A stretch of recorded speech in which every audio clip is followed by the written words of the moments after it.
Nah, dari 74 ini juga membeli sabun sebanyak berapa? 80%. Berarti 80% dari 74. 80 kali 74 bagi 100. Ada sekitar 59 customer. Nah, ini disebut dengan confidence. Oke. Jadi apa? Mungkin outputnya,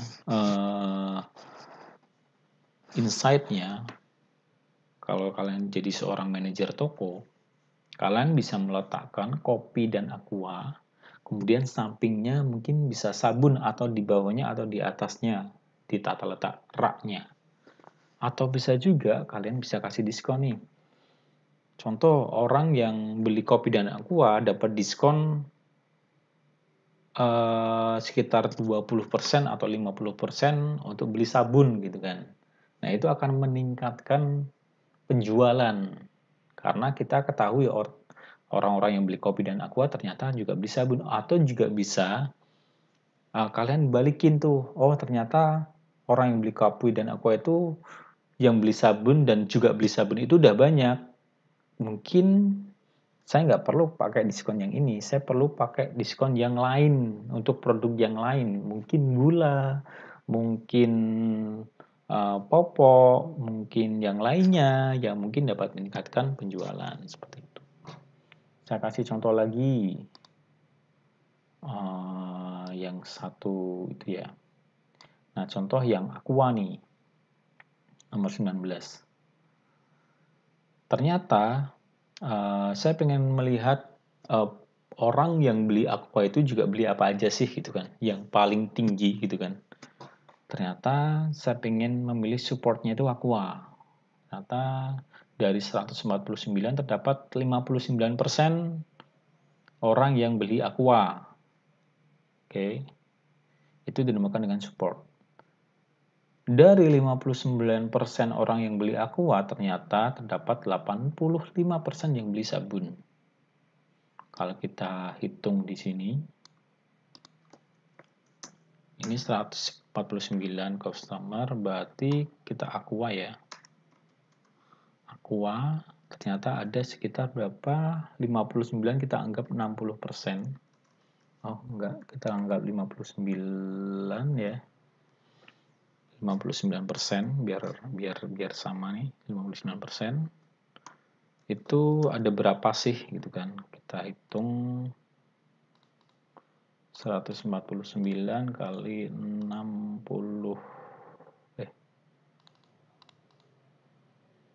149 kali 59 bagi 100. Itu berarti ada sekitar 87 customer. Ini dinamakan dengan support.